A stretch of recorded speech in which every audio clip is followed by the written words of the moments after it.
Hello, my precious little sparkles. Welcome to Rosin Rants.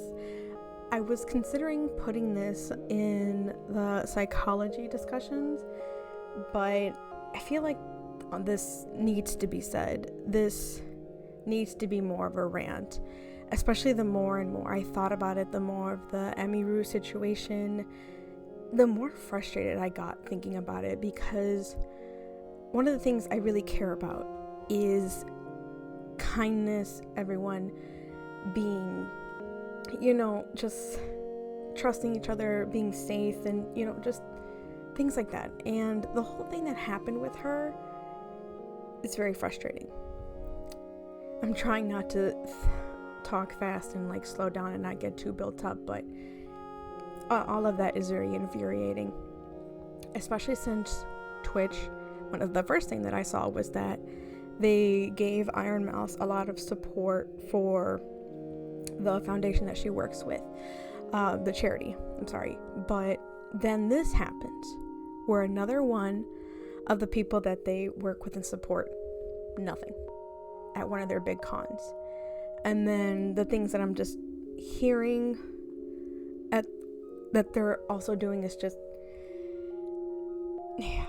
So this is going to be unedited, but I'm going to try to make it as clear as possible. So if you haven't heard, which it's going to be everywhere now, Emiru was, I'm going to say it straightforward, attacked by someone going up to her during one of her greeting meets, and they tried to force a kiss on her, which would be sexual assault, because that's forcing yourself on someone not wanting it or anything.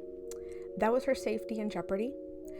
One of her bodyguards pushed him away, and Twitch didn't do anything. Twitch's bodyguards weren't there, and they banned her bodyguard, and the assaulter was what? Because I've been getting mixed information.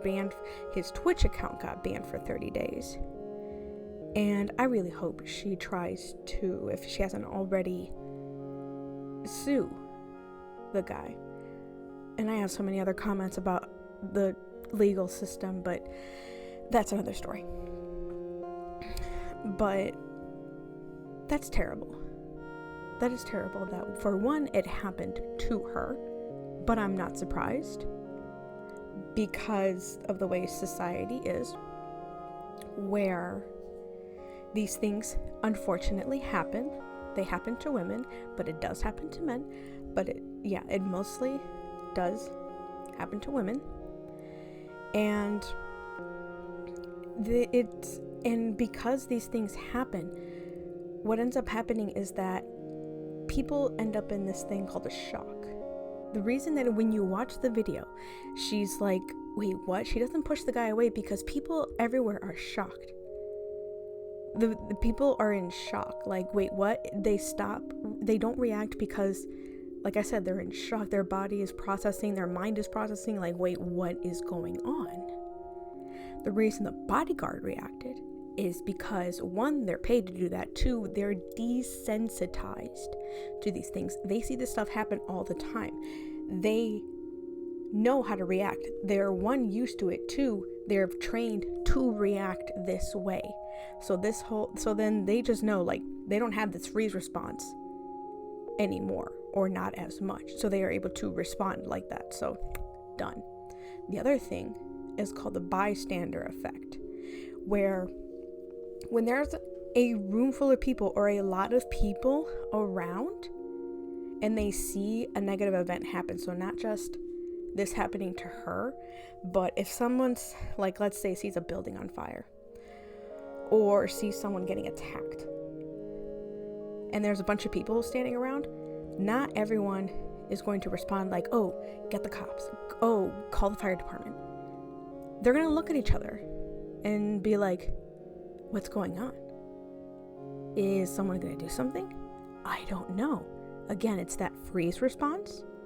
And the bystander response, the bystander effect is someone's going to think another person is going to take care of it. And that's what happened to her. Everyone looked around, frozen, confused, and everyone thought that someone else was going to take care of it. Maybe not everyone, but again, everyone's confused, frozen, and what's going on. And this isn't the first time either. So all of this is happening in that situation. And like I said before, it happens to women more often, but it happens to men as well. And unfortunately, the other thing that happens is men speak up less. Men speak up less because it's embarrassing. But when women do speak up, which is what is happening right now, they're just, no, they're lying, or who cares, this and that, especially with what's happening in the US right now. Especially with what is happening right now, whether it's women, whether it's people of transitioning LGBT community, it's just so many other things. If you're different, it's just being shoved under the rug, or just being like so much worse than that.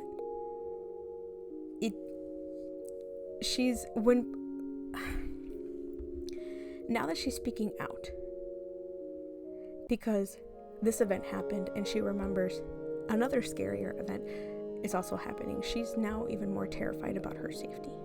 So yeah, now she's going to speak out.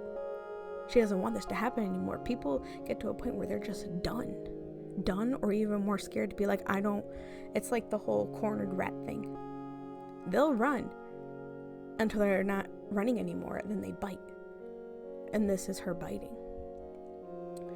So yeah, she's going to speak out about someone who assaulted her, or attempted to assault her. And now this whole situation about the ex-boyfriend. So I'm upset with how Twitch responded to her situation. No bodyguards around. They banned her bodyguard, not able to come back.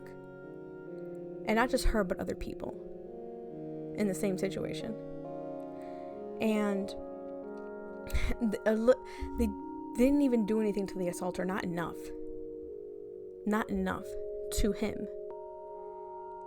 The response is just no.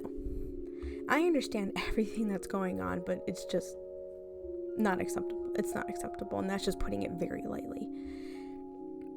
And then people are yelling at her like, oh, this one thing happened and now you're talking about your boyfriend and this and that.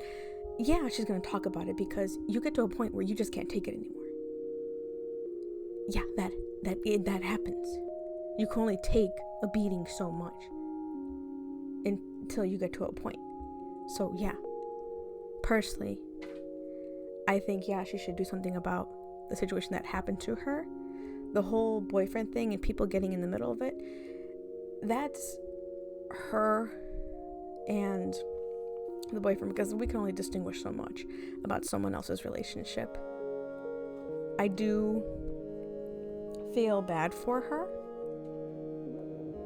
I want more to be done for women, but there's like a here or there for things. But yeah, I'm getting very, very exhausted with so many things going on. My 2 cents and everything is, at this point, don't listen to the people that are giving negative comments to everything. We don't need any more negativity in our lives. At this point, support Emiru with what she's going through. If you can support financially, if she needs it, subscribe. If she has like a Ko-fi or anything else, support there. If you can't support financially, then leave her streams up. Support in any other way that you can.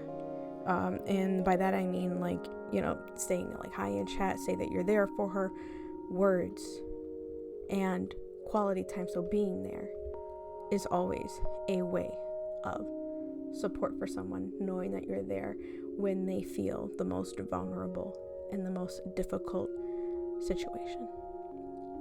And I'm not one, honestly, that knew of, which I should have said at the beginning, that knew of Emiru. So that is my rant with everything going on. Just seeing that it happened, infuriating that it happened, the fact that things keep happening with women, and that it keeps going the way it is for men, just sweeping by. But I'm not gonna just let it go. I'm gonna focus on what I can do and not what I can't do. And Sparkles, please do the same. I know you can shine bright. I'll see you next time. Bye bye.